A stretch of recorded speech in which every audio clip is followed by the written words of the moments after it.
In today's world, influence is like currency. Yet, most people don't even realize how they're spending it. They lose control by desperately seeking attention. They try to persuade but end up forgettable. They attempt to dominate but get ignored. That's because power nowadays doesn't scream. It exists in silence at just the right moment.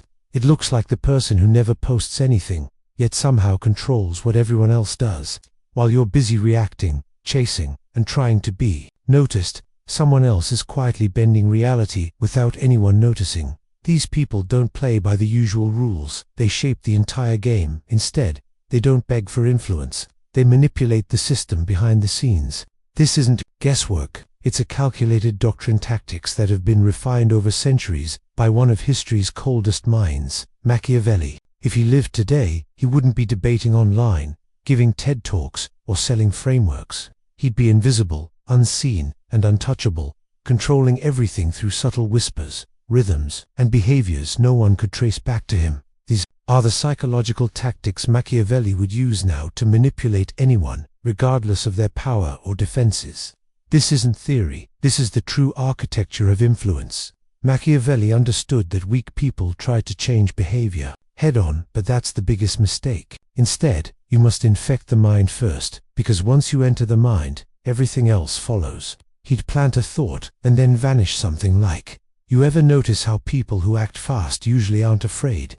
That's not advice. It's a seed. So every time someone hesitates, that thought pops up and drives their action naturally. Not because you told them to, but because it feels like their own idea. This, in turn, affects their identity. You don't convince people to do things. You make them believe they already would. He'd also disarm people with warmth to influence them accurately, knowing most people distrust coldness. So, he'd put on charm like a mask. Picture him smiling in meetings, complimenting rivals, laughing at the right moments, nodding frequently, but none of it genuine. It's all strategy.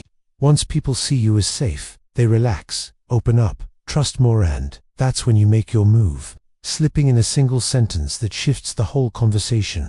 A subtle nudge that redirects their focus. A question that seems harmless but anchors your control. Modern manipulation isn't loud or aggressive. It's surgical, precise, and disguised as friendliness. While others try to dominate by force, Machiavelli would conquer through comfort, but strike below it. He'd build predictability and then shatter it. Because people fear what they can't predict, and fear is the most honest form of respect. So you start by being consistent, available, clear, reliable, and friendly. You lull them into a sense of security. Then one day, you send a late reply, a terse message, a colder tone, with no explanation. Suddenly, they panic not because you did something wrong, but because you've become unfamiliar. That gap between who they thought you were and who you're becoming is where your control blossoms. They'll lean in, try harder, wonder what changed, try to win back the version of you that never existed. Machiavelli didn't strike with force. He created emotional imbalance and let the victim try to fix it. He'd make himself necessary, then scarce. People get addicted to reliability, so offer what no one else can solve: unseen problems, provide clarity in confusion, make others feel safe in a chaotic world, then elegantly withdraw. When you're gone, they feel your absence not because they need you, but because they got used to you. Dependence doesn't feel like weakness until they face it alone. The real power is never demanding attention, it's creating a gap, then becoming the only person who can fill it. Machiavelli wouldn't give comfort for free. He'd time it perfectly. Once someone leans on him, he steps back just enough to throw them off balance. He'd say one thing that reshapes their identity, because most people don't truly know who they are. They live off mirrors, becoming what others reflect back to them. Machiavelli would reflect something strategic. You're dangerous when you stop second-guessing yourself. You're smarter than you let people believe. You don't need to explain yourself anymore. Say that once, then stay silent. They'll think about it for weeks, months, years, not because he gave advice, but because he gave them a lens to see themselves through. This lens flatters, challenges, and shapes them. Every time they succeed, they remember you, and every time they falter, they crave your reflection once more. That's not just influence, that's branding their soul. Another powerful technique is blurring intentions to make people fill the gaps themselves. Certainty brings safety, but confusion brings power. Machiavelli wouldn't openly say what he wants. He'd let others guess. One day he'd be warm and supportive. The next, distant and unreadable. Not because he's unstable, but because people need something to chase. The mind chases what it can't define. You don't explain your silence or clarify motives. You let ambiguity work its magic. People start writing stories in their heads to make sense of your inconsistency. They won't stop analyzing until they get you uned. If you're clever, they never will. Confusion breeds obsession, and obsession becomes gravity. You don't chase, you orbit, and soon they revolve around you. Machiavelli would turn every interaction into an emotional imprint. Unlike the typical manipulator who focuses on facts, he'd focus on feelings. People may forget details, timelines, or who said what, but they never forget how you made them feel. That's your leverage. If you want to manipulate, don't try to prove a point. Make them feel seen, understood, powerful even if they're not, then leave. Next time they feel small, ignored, or misunderstood, they think of you not because you were kind, but because you were unique. Most people make noise. You make an imprint. People return to whatever gave them the strongest feeling, even if it's based on illusion. He'd mirror their darkness before offering light, knowing people trust what they see of themselves in you, not the public mask, but the hidden self. Machiavelli wouldn't appeal to the mask. He'd speak directly to the shadow they hide. Machiavelli wouldn't appeal to the surface version of people, the mask they show to the world. Instead, he would speak directly to the parts they hide, the shadows they keep to themselves. You don't trust easily, and neither would he. You don't like showing weakness, and that's exactly why he'd connect with you. You've been underestimated your whole life, and he sees it in your silence. These statements aren't compliments, they're invitations. Now, you feel like he's not just aligned with you, but that he's the only one who truly understands your shadow. This kind of intimacy means owning proximity, but he wouldn't stay in the darkness. He'd guide people out of it slowly and subtly, leading without forcing. He'd become the solution to the part of them they hate, the part they try to ignore. People never leave what heals them, even if healing comes with pain. Machiavelli would speak in delayed echoes, while most people speak to react. He'd drop a phrase that doesn't seem important now, but will sting later. Something like, "You'll realize soon why I stayed silent," or "One day, you'll understand what I chose not to say." These words don't fix anything in the moment, they haunt. Every future mistake the person makes will feel like something he predicted. People obey those they see as prophets. The less you say, the louder your words echo over time. You don't speak to change the moment. You speak to own the next moment. He'd break down defenses with false safety. He wouldn't force his way. In rather, he'd convince you there's no threat. He'd ask questions calmly, avoid raising his voice, and agree more than he pushes back. He'd make people feel brilliant, validated, and in control. He'd let them think they're leading, while he subtly steers them exactly where he wants. When they reach the destination and realize he shaped the path the whole time, they wouldn't feel tricked, they'd feel grateful because their ego was protected. People follow more willingly when they believe they're leading. Machiavelli didn't need credit, he wanted compliance. He never sought recognition. Instead, he made himself essential quietly, behind every key decision. Finally, he would end with incompleteness. People crave closure, they want the ending, the conclusion, the certainty, so he wouldn't give it to them. He'd leave conversations unfinished, messages unanswered, moments unresolved. Why? Because people return to unfinished stories.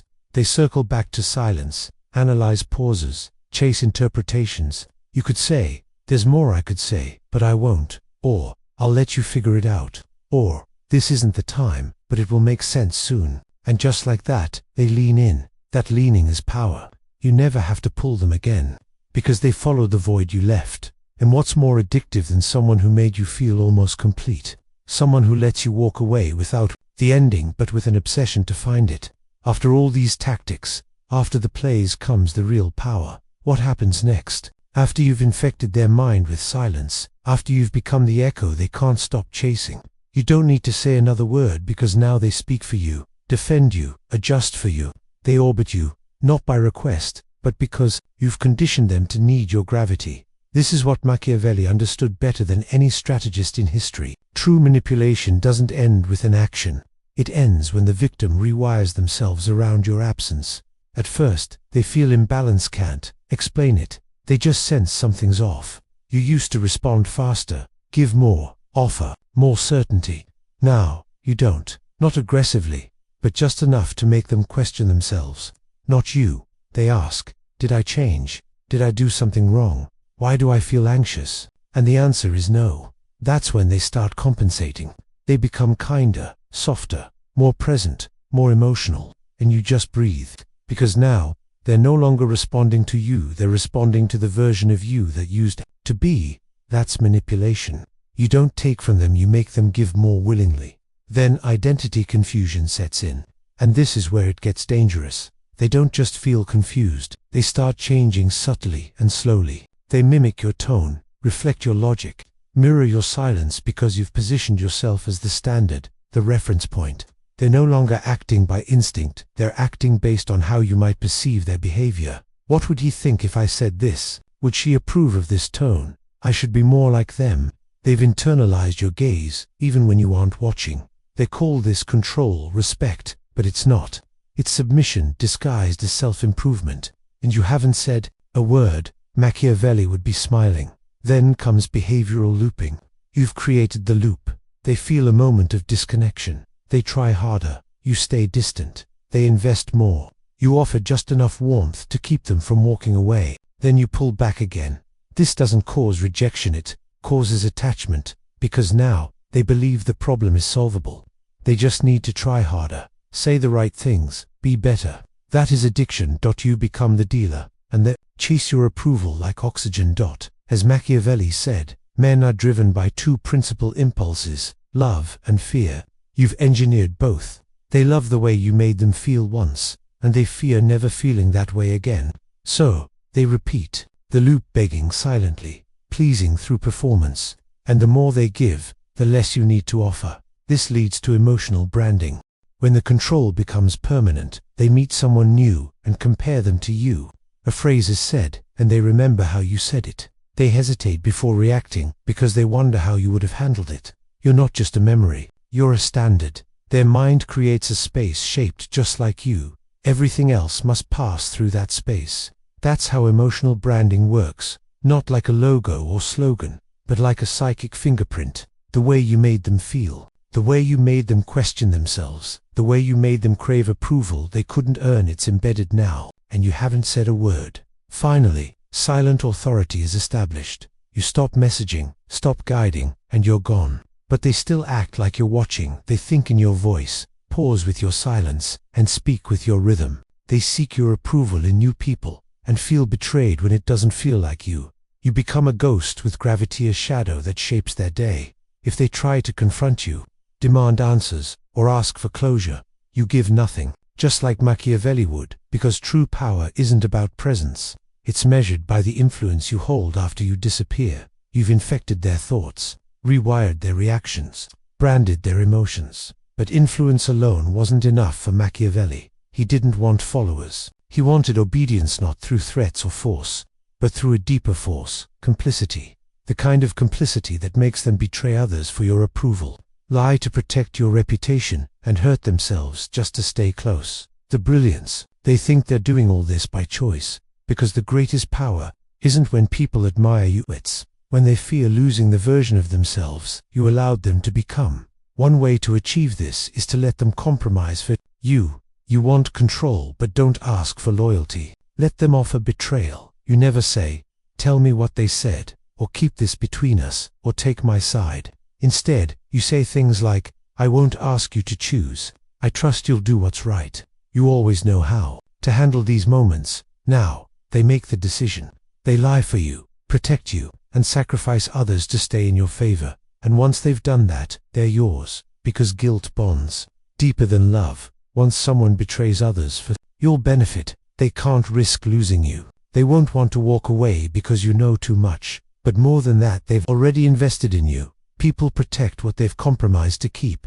Machiavelli would make sure he was never the one holding the knife. When it's time to cut someone off, ruin a rival, or end a relationship, you don't act. You let them do it for you. You drop poison questions like, have you noticed how he only shows up when it benefits him?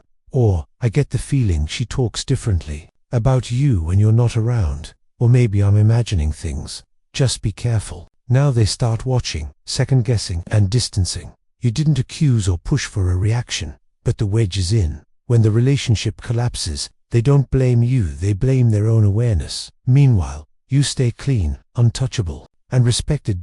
This is Machiavellian mastery. You do the work from the shadows, but never appear in the consequences. He would become the keeper of their secrets, because the more someone tells you, the more you own. You don't ask for confessions, you just listen with calm curiosity.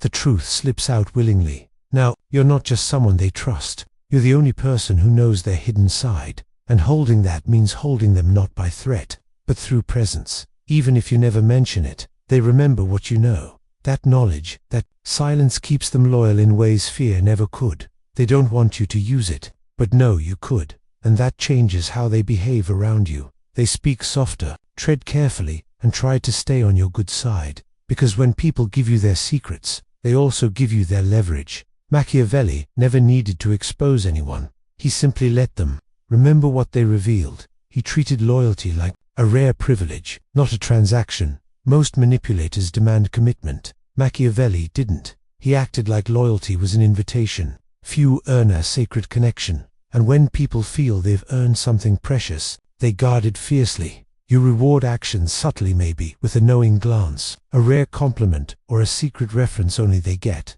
You make them feel chosen not publicly, but intimately. Once someone feels selected, they perform not for validation, but to keep their place. They don't want to lose their seat at your table, because in their mind, you don't need them. You've created the ultimate psychological imbalance. They need you more than you need them, and they feel lucky just to be near you. That's not influence.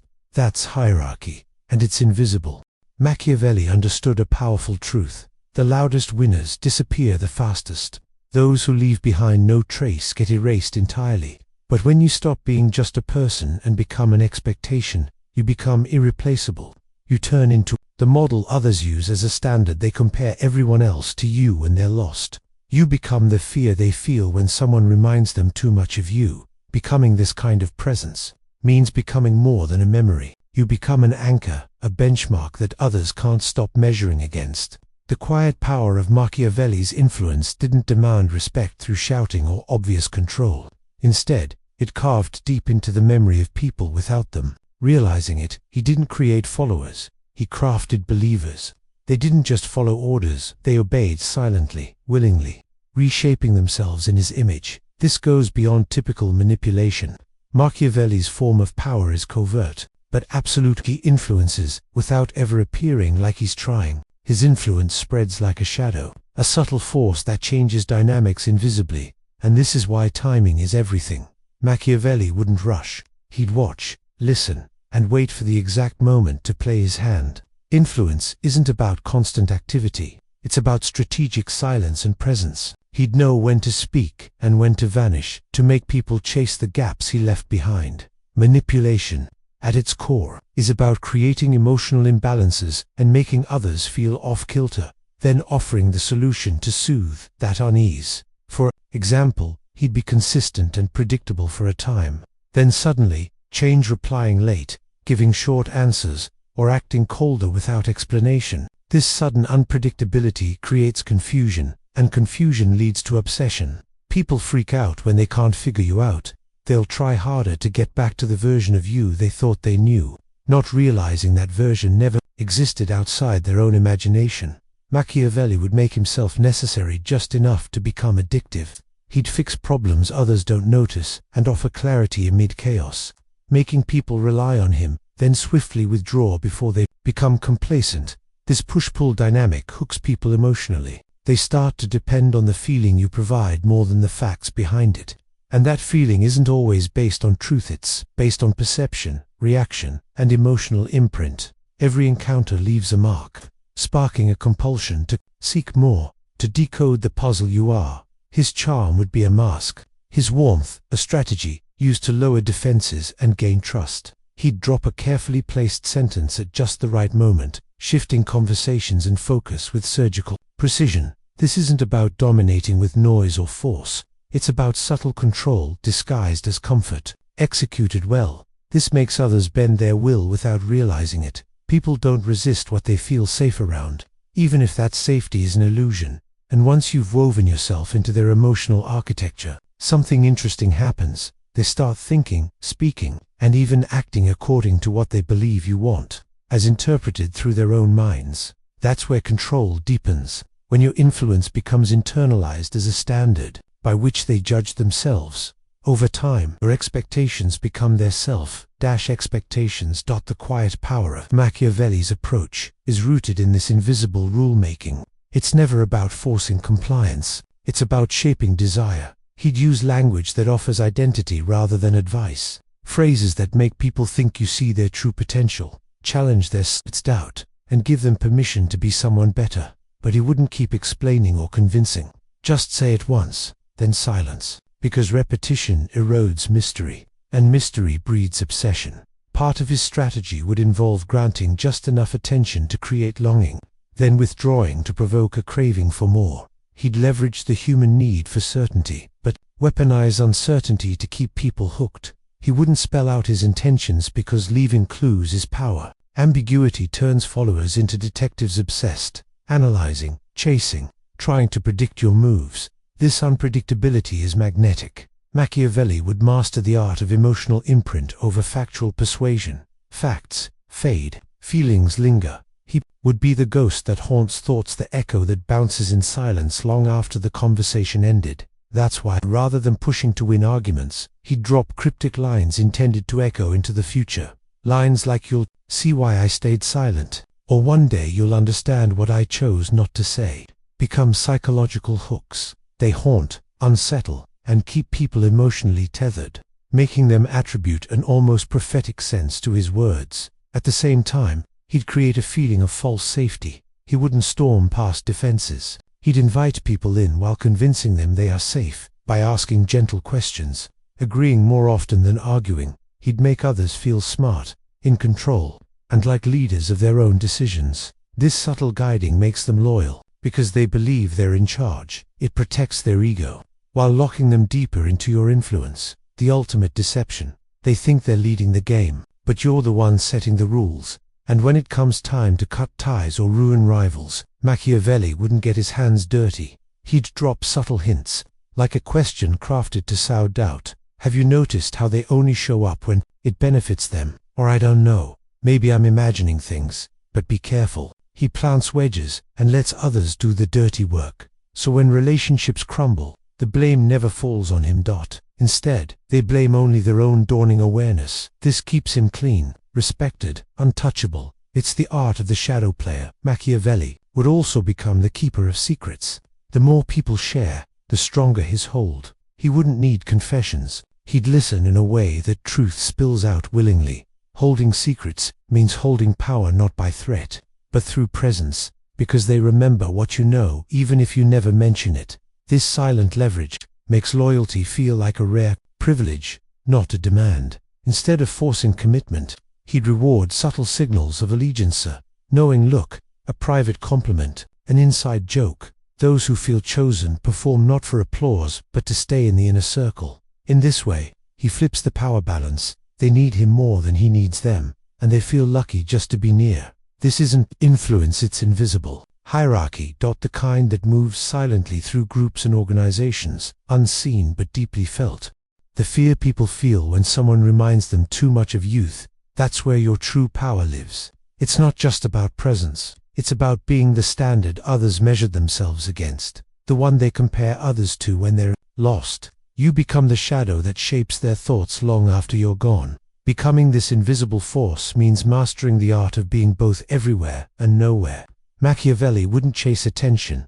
He'd let it chase him. He'd be the riddle in the room, the silent authority no one can name but everyone feels. And the ultimate trick: you don't ask for loyalty. You let others betray for you. You never demand commitment.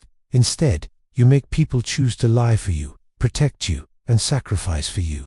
They think they're doing it on their own terms, but you engineered it all. You create a network of complicity, where everyone is entangled in protecting your power. Guilt becomes your strongest psychological chain, working quietly in the background. It's not always loud. Sometimes all you do is withdraw slightly, delay a reply, or seem a bit distant. That subtle shift triggers deep self-doubt. Did I say something wrong? Did I lose their respect? They spiral into overthinking and rewiring their behavior to win back what they think they lost. They betray their own boundaries and reshape their personality, all to fit the version of you they imagine. And they call this growth. But it's not growth, it's submission. Didn't control people with orders. He controlled them by letting them imprison themselves, to stay in his good graces. The fear of losing you replaces the need to understand you. You don't need to be understood. You need to be feared as a loss. You keep parts of yourself hidden, share less than they want, show up unpredictably, but always leave a mark, so they stop asking questions, stop needing clarity, stop expecting answers because they realize trying to understand you only pushes you away. They'd rather be confused than alone, so they adjust. They become quieter, more cautious, more agreeable. They call this being safe, but in reality, it's learned submission. Machiavelli didn't just make people want him here, made them terrified of life without him. And that's when you know you've won, not when they admire you but when they shrink, just to remain in your light. You've made them loyal, you've made them doubt themselves, you've conditioned their emotions, you've rewritten their identity. But there's still one final move, one nobody expects you. Disappear. Not in anger, not as punishment, but with silence so sharp it reshapes their reality. Because true Machiavellian power doesn't rest on what you can do while present. It rests in what happens after you've left. That's how you become untouchable, not by staying in the game, but by becoming the void. You remove yourself without warning, no explanations, no speeches, no grand finesse, just quiet. Let them wonder if you're upset. Let them rethink everything you said. Let them relive the moment your tone shifted, searching for signs they missed. That's where power sharpens, because people obsess over what they can't resolve, and you just became their greatest unanswered question. They don't just miss you, they start rewriting themselves to win back your ghost. You're not a person anymore. You're a riddle with emotional consequences. This is power controlled by absence. Machiavelli knew one law few ever do. Presence limits respect. Absence defines it. When you're always available, people expect you, adapt to you, and manage you. But when you vanish, they restructure their world, trying to find you again. They speak softer, hoping it will bring you back. They become more strategic, just in case you're watching. They make decisions aligned with your values, because your memory still guides them. That's when you cross into the highest form of manipulation, silent authority, where you control others without needing to be seen, heard, or even named. You don't tell your story. They do. You leave behind impressions, unfinished thoughts, subtle rules no one can trace directly to you, and they retell it, warn others about you, mimic what they think you would do. Now you're not just remembered, you're mythologized. You don't trend, you haunt, you don't persuade, you linger, and in every room they enter, your echo walks in before them. They might say, "He taught me to think before I speak," or "She was unpredictable. It kept everyone sharp," or "You never knew what he was planning, but it always worked." You didn't demand respect, you carved it into their memory. And Machiavelli never asked to be quoted. Yet centuries later, here we are, still quoting him. The goal: become a standard, not a person. Because the loudest winners disappear fastest. Those who leave nothing behind get erased. But when you stop being a person and instead become an expectation, you can't be replaced. You become the model others compare themselves to. The reference point they use when they're lost. The shadow they fear when reminded too much of what they can't have or control. This is the ultimate mastery of influence. Master it, and you wield power without force. You become untouchable, unforgettable, and forever influential. The game is no longer about playing, it's about designing. And Machiavelli was the greatest designer of them all.